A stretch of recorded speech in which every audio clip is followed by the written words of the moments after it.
नमस्कार साथियों, कैसे हैं आप सभी। आशा करते हैं कि आप स्वस्थ होंगे, सुखी होंगे और प्रसन्न होंगे। इस अष्टावक्र गीता के धारा में हम अपने आप को उसमें प्रवाहित करते हुए अपने सांसारिक जीवन की जो भी समस्याएं हैं, जो भी कष्ट हैं, जो भी दुख हैं, उसमें हम किस तरीके से निकल सकते हैं, उससे हम कैसे निजात पा सकते हैं। इस अष्टावक्र गीता में दिए हुए कुछ सूत्र हैं जिसको अष्टावक्र ने जनक को समझाया। उनको आत्मबोध हुआ, उनको आत्मज्ञान हुआ और उस आत्मज्ञान से उनको वो स्थिति प्राप्त हुई जो एक आत्मज्ञानी को बहुत मुश्किल से और बहुत साधना के बाद मिलती है।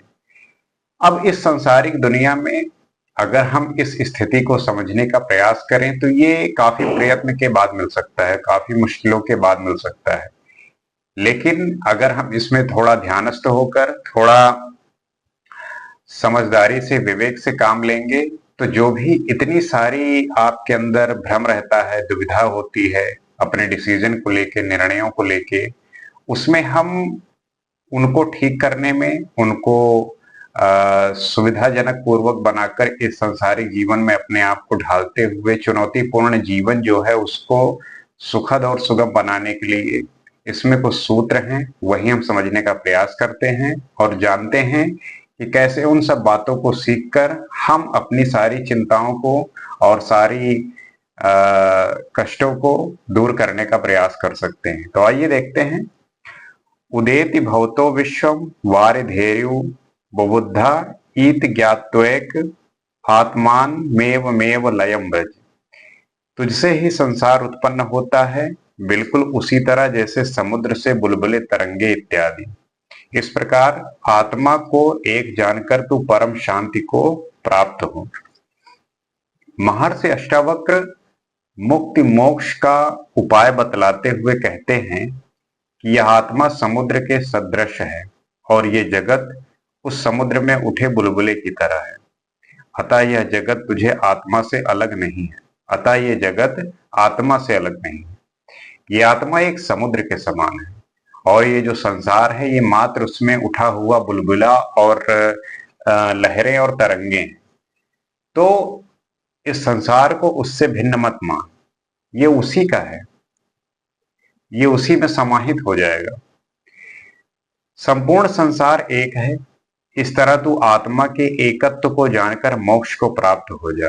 अष्टावक्र स्पष्ट करते हैं कि जब एक आत्मा के एक होने का ज्ञान नहीं होता तब तक बंधन रहता है।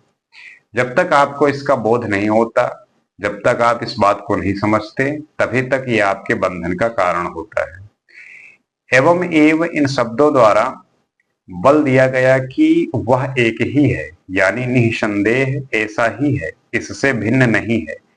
पानी से अलग दिखाई पड़ने वाली तरंगे, बुलबुले इत्यादि जन्मने तथा उसी में विलीन होने वाले हैं, अतः ये प्रतीत मात्र है, वास्तविकता नहीं है। सत्य तो केवल जल ही है। समुद्र को आप देखेंगे, उसमें लहरें आती हैं, जाती हैं, तरंगे उठती हैं, बुलबुले उठते हैं, लेकिन वो सब शांत हो जाते हैं, वो उसी के भाग हैं। लेकिन जो सत्य है और जो वाकई में है वो है जल। तो ये सब कुछ उसी आत्मा में विद्यमान है, कहीं बाहर से कुछ है नहीं। ये पूरा संसार एक है, सब एकत्व है। इस तरह के एकत्व भाव को ग्रहण करके तू मोक्ष को प्राप्त हो जाए। देवी भागवत में भी कहा गया है, यह बंध तथा मोक्ष मन के ही धर्म है। जैसे मैंने आपको पहले भी बताया कि ये जो बंधन है और मोक्ष है, ये मन के ही धर्म है। मन के शांत होने पर बंध एवं मोक्ष का नाम भी नहीं रहता। आत्मा में यदि मन को विलीन कर लिया जाए, आत्मा में यदि मन को विलीन कर लिया जाए, आप समझ रहे होंगे कि मन जो है घुल जाए उस सोल में, उस परमात्मा में, उस ब्रह्म में, तो संपूर्ण संसार लय को प्राप्त हो जाता है। पूरा संसार विलीन हो जाता है, पूरा संसार समाहित हो जाता है। क्योंकि जब तक आपको बोध नहीं होता तो ये संसार ही आपको जो है सब कुछ लगता है, लेकिन जब बोध हो जाता है तो ये संसार मात्र एक बुलबुले के समान है, वो उसी में जो है समाहित हो जाता है। महर्षि कहते हैं कि जब तक आत्मा के एकत्व का बोध नहीं होता तब तक मोक्ष की प्राप्ति नहीं होती। अष्टावक्र यही कह रहे हैं कि जब तक आत्मा के एकत्व का बोध नहीं होता तब तक आपको मोक्ष की प्राप्ति हो ही नहीं सकती। तो आपको इस सोल को, इस ब्रह्म को, इस परमात्मा को, इस आत्मा को समझना है और जानना है। यही जो है आपको मोक्ष की प्राप्ति दिलाएगा। प्रत्यक्षम अप्यवस्तुत्वा दुष्रम नास्त्यमले त्वयि रज्जु सर्प इव व्यक्तमेव लयम ब्रज। दृश्यमान संसार प्रत्यक्ष होता हुआ भी रस्सी में सर्प के समान तुझे शुद्ध हेतु नहीं है, इसलिए ऐसा विचार करते हुए तू मोक्ष को प्राप्त हो। यहाँ पे ये जो मोक्ष का द्वार है, मोक्ष की प्रक्रिया है, इसी को व्याख्या करते हैं, समझाते हैं। वो कहते हैं कि अज्ञानी को ये आंखों से दिखलाई पड़ने वाला जगत विशाल होने के कारण स्पष्ट दिखलाई पड़ता है, क्योंकि उसे इस आत्म तत्व का कुछ भी ज्ञान नहीं है। जब तक ज्ञान नहीं होता तब तक आपको ये दुनिया, ये संसार, आप ही सब कुछ समझ में आता है, इसके सिवा और कुछ समझ में आता नहीं। परंतु उसके पीछे जो सूक्ष्म है, जो इंद्रियों का विषय नहीं होने से प्रत्यक्ष दिखलाई नहीं पड़ता, अर्थात जिसे इंद्रियों के द्वारा स्पर्श नहीं किया जा सकता, इस कारण वो स्पष्ट दिखाई नहीं देता। आप जो भी संसार में महसूस करते हैं वो सब ये इंद्रियों से, सेंसेस से जो है महसूस करते हैं।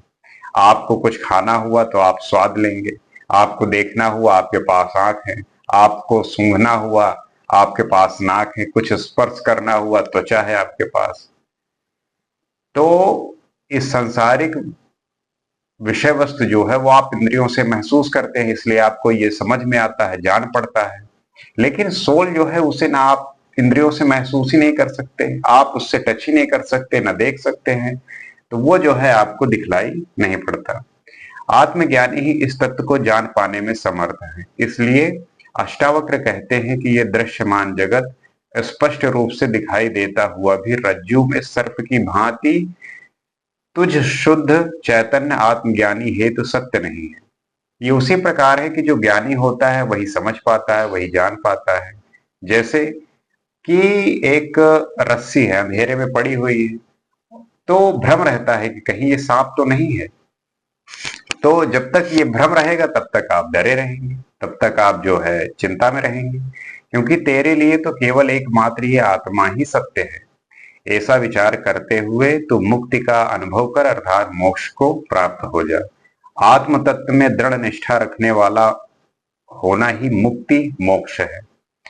तो आत्म तत्व में निष्ठा रखना है, दृढ़ रखना है, यही आपकी मोक्ष और मुक्ति का मार्ग है।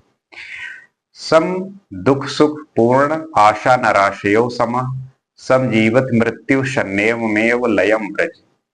सुख दुख में समान, सभी अभावों से परे अर्थात पूर्ण रूप है। आशा और निराशा में समान रूप है। जीवन एवं मृत्यु में एक समान है। ऐसा अपने स्वरूप को जानते, समझते एवं अनुभूति करते हुए मोक्ष को प्राप्त कर। महर्षि अष्टावक्र कहते हैं कि जब तूने ये ज्ञान प्राप्त कर लिया कि ये आत्मा पूर्ण है एवं मैं शरीर नहीं आत्मा ही हूं। अष्टावक्र यही कह रहे हैं कि जब तुमने ज्ञान प्राप्त कर लिया और ये समझ गए कि ये आत्मा जो है पूर्ण है, शरीर नहीं है, आत्मा ही है, इसलिए मैं भी पूर्ण ही हूं। ये सुख दुख तो मन के धर्म है, आशा और निराशा मन के गुण धर्म है, एवं जीवन तथा मृत्यु शरीर के धर्म है। सुख दुख जो आप महसूस करते हैं वो आपके मन के स्वभाव कारण है। आशा और निराशा जो महसूस करते हैं वो भी मन का जो है गुणाधार है, और जो जीवन और मृत्यु का है वो शरीर का जो है धर्म है। तो इन तीनों से परे चैतन्य आत्मा है जो साक्षी है। लेकिन जब आत्मा की स्थिति आती है तो उसका जो है किसी मन से, किसी शरीर से कोई लेना देना नहीं है। वो चैतन्य आत्मा है, वो साक्षी है, वो देखता रहता है बस। इसलिए ये आत्मा के धर्म कभी भी नहीं हो सकते। अतएव जब तू अपने आपको आत्मा समझ लिया तो तेरे लिए ये सब एक जैसे हैं। तुझे ना ही इनसे प्रसन्नता प्राप्त होगी और ना ही दुख मिलता है। ऐसा दृढ़ निष्ठा वाला होकर तो मोक्ष को प्राप्त हो। यही वो समझ आ रहे हैं, यही वो बता रहे हैं कि इंसान जो सूत्र बताए वो यही है कि मुक्ति का शरीर का अहंकार का परित्याग। ये जो शरीर को लेके आपका अहंकार है, जो ईगो है, जो इस बात को आप लेके चलते हैं कि यही शरीर है जिससे मैं सब कुछ हासिल कर सकता हूं, तो ये किसी ज्ञानी के लिए जो है शोभा नहीं देता। ये परित्याग के योग्य है। अविभाजित आत्मा का बोध, आत्मा जो है अविभाजित है, इसका बोध न होना। संसार के भ्रम का त्याग, संसार जो है पूरा भ्रम है, ये मिथ्या है, जब तक इसका आप त्याग नहीं कर देंगे। और द्वंद्वों में समान विवेक का होना, और जब किसी कोई परिस्थिति आती है तो आपके मन में एक द्वंद्व चलता है, एक जो है लड़ाई होती है, तो ऐसा नहीं होना चाहिए। तो आत्मज्ञानी को मुक्ति दिलाने में जो है तभी सहायक हो सकती है। जब ये चीजें ना हो, इन चीजों से परे आप हों, तब जो है ये आपको मुक्ति का रास्ता दिखाएंगी और आपको जो है मुक्त कराने में सहायक होगी। यही प्रक्रियाएं हैं, यही स्थितियां हैं। इसको बस समझने की और जानने का जो है तरीका होना चाहिए। आकाश वदनंतो अहम घट वद प्राकृतम जगत इत ज्ञानम तथैस्य न त्यागो न ग्रहो लया। मैं आकाश की तरह सारी सीमाओं से परे अनंत हूं। यह दृष्टि घड़े के समान प्रकृति माया से उत्पन्न है, ऐसा ज्ञान अतः न इसका त्याग है, न ग्रहण और न ही लय। यही सच्चे अर्थों में ज्ञान है। पांचवें प्रकरण में महर्षि अष्टावक्र राजा जनक के आत्म अनुभूति पर विश्वास करके उन्हें मोक्ष का उपाय बताते हैं। यहाँ पे अष्टावक्र जो है वो राजा जनक को जो आत्म अनुभूति हुई है, उसके विश्वास होने का जो है उन्हें मोक्ष का उपाय बताते हैं। साथ ही वे अप्रत्यक्ष रूप से उनकी परीक्षा भी ले रहे हैं कि इसे मोक्ष प्राप्त करने की इच्छा है या नहीं। गुरु का हमेशा कर्तव्य है कि वो अपने शिष्य की जो है परीक्षा लेता रहे, इससे उसके बोध का आभास होता रहता है। यदि इच्छा है तो इसका मतलब है कि अभी मोक्ष हुआ ही नहीं, जहां न कुछ प्राप्त करने को है न त्यागने को है। तात्पर्य यही है कि अगर आपको कुछ प्राप्त करने का मन है तो इसका मतलब यही है कि आपको मोक्ष अभी प्राप्त हुआ ही नहीं। ये वही है जैसे कुछ प्राप्त करने योग्य रहा नहीं जाता, उस स्थिति में न त्यागने को, न राग, न विराग, न आसक्ति, न विरक्ति, यहां तक कि न सृष्टि ना ही मुक्ति। मन की ऐसी शून्य तथा जागृत अवस्था का नाम ही मोक्ष है। आपकी जो मना स्थिति है, आपका जो एक वो माइंड है जहां पे आप शून्य हो जाते, जहां पे आपके लिए किसी भी प्रकार का राग द्वेष, सुख चिंता, किसी भी तरीके की इच्छाएं, कामनाएं सब शून्य हो जाती हैं, सब खत्म हो जाती हैं। ना वहां पे जो है हमें त्यागने की जरूरत है, ना प्राप्त करने की जरूरत है। तो उसके लिए इस अवस्था में पहुंचा हुआ मनुष्य शुद्ध चैतन्य मात्र रह जाता है। समाधि की अवस्था में जब जीव शून्य अवस्था को प्राप्त हो जाता है, तब उस समय उसे ब्रह्मात्म वेव का ज्ञान हो जाता है। वह व्यक्ति न रहकर समष्टि के साथ एक हो जाता है, अर्थात वह व्यक्ति न रहकर समग्र हो जाता है। वह पूर्ण सत्तावान ब्रह्मा को जान लेता है। जान लेने से वह स्वयं परमात्मा हो जाता है। वो सत्य को जानकर स्वयं सत्य हो जाता है, वो सत्य हो गया। और इस अवस्था में पहुंचने से पूर्व अनेकों क्रियाएं करनी पड़ती हैं। मैंने आपको ये पहले भी बताया कि this is not the easy way, you will have to do hard work. आपको बहुत कठिन परिश्रम करना पड़ता है, आपको बहुत कई सारी प्रक्रियाओं से गुजरना पड़ता है, ये इतना आसान नहीं है। परंतु पहुंचने के पश्चात उन सबका त्याग करना भी अनिवार्य हो जाता है, वरना वे ही क्रियाएं उसका बंधन बन जाती हैं। जैसे नदी पार करके किनारे पहुंच जाने पर नौका का त्याग करना ही पड़ता है, फिर उसमें बैठे रहना मूर्खता है। जैसे कि आपको नदी पार करना है, आपने नौका जो है लिया, और जब आप नदी पार हो गए उसके बाद फिर वो नौका छोड़ना पड़ता है। अगर उसमें तब भी आप बैठे हैं, इसका मतलब आप मूर्ख हैं। वैसे ही पहुंचने पर शास्त्र, कर्म विधि, विधान, ध्यान, धारणा, समाधि इत्यादि सबका त्याग करना अनिवार्य हो जाता है। ये जितने भी आप प्रक्रियाएं करके वहां पहुंचते हैं, तो उसके बाद जो है आपको ये सब छोड़ना पड़ता है, ये सब त्यागना पड़ता है। क्योंकि इसकी उपयोगिता समाप्त हो जाती है। ये सारी जो उपयोगिताएं हैं, जो आप इसका उपयोग करके उस अवस्था में पहुंचे हैं, ये फिर समाप्त हो जाती है, इसकी कोई आवश्यकता बचती नहीं। जब तक ज्ञान प्राप्त नहीं हुआ था तब तक इनकी आवश्यकता थी। जब तक ज्ञान प्राप्त नहीं हुआ था तब तक इनकी आवश्यकता थी, परंतु जब ज्ञान प्राप्त हो गया तब ये सब व्यर्थ हो गए। जब तक आपको ज्ञान प्राप्त नहीं होता तब तक आपको ये सब करना पड़ता है, शास्त्र पढ़ने पड़ते हैं, कर्म विधि करनी पड़ती है, विधान करना पड़ता है, ध्यान, धारणा, समाधि, इन सब प्रक्रियाओं से गुजरना पड़ता है। लेकिन जिस दिन आपको ज्ञान प्राप्त हो गया, ये सब समाप्त हो जाते हैं, ये सब छोड़ने जाते हैं। मंदिर, पूजा, आराधना इत्यादि सब व्यर्थ हो गए। जीवन में इनकी आवश्यकता होती है, लेकिन मोक्ष में इनकी कोई भी आवश्यकता नहीं होती। सृष्टि की रचना जागृत करने के लिए की गई है। यहाँ सुख दुख आदि संघर्षों की अनुभूति करके तुम जागृत हो जाओ। महर्षि अष्टावक्र राजा जनक की मुक्तावस्था की स्थिति को जानने के लिए उपदेश देते हैं। जनक उनका उत्तर देते हुए कहते हैं कि मैं शरीर नहीं बल्कि आत्मा हूँ। राजा जनक जो है वो आत्मबोध हो गए, आत्मज्ञानी हो गए। अब उनको जो है खुद को आत्मा जो है महसूस हो रहे हैं, वो ये ही समझ रहे हैं कि अब मैं आत्मा हूँ, सोल हूँ, मेरा शरीर से कोई संबंध नहीं रह गया। जैसे ये आकाश अनंत है, असीम है, इसकी कोई निश्चित सीमा अथवा परिधि नहीं है, वैसे ही मैं आत्मरूप होने से इस आकाश की भांति अनंत हूं। अब इमेजिन करिए आप कि जो व्यक्ति ये महसूस करने लगे कि उसका कनेक्शन पूरे ब्रह्मांड से हो गया है, वो सब इन तुच्छ चीजों में वो क्यों पड़ेगा और इसके पीछे वो क्यों भागेगा। यही वजह है कि जिसको वो बोध होता है, ये सारी चीजें छूट जाती हैं, अपने आप छूट जाती, छोड़ना पड़ता नहीं है, वो छूट जाती हैं। ये संसार उसी आत्मा का साकार रूप है, उसी का स्थूल रूप है जो घड़े के समान है। जब ये संपूर्ण सृष्टि एक ही आत्म तत्व है, तो इसका त्याग, ग्रहण और लय कैसे और किसमें हो। त्याग, ग्रहण तथा लय में दो का होना अनिवार्य होता है, तब एक का त्याग, ग्रहण तथा लय दूसरे में होता है, वरना नहीं। जब मैंने ये जान लिया कि आत्मा एकत्व है और वही सत्य है, तो फिर किसका किसमें लय हो, क्या त्याग हो, क्या ग्रहण हो।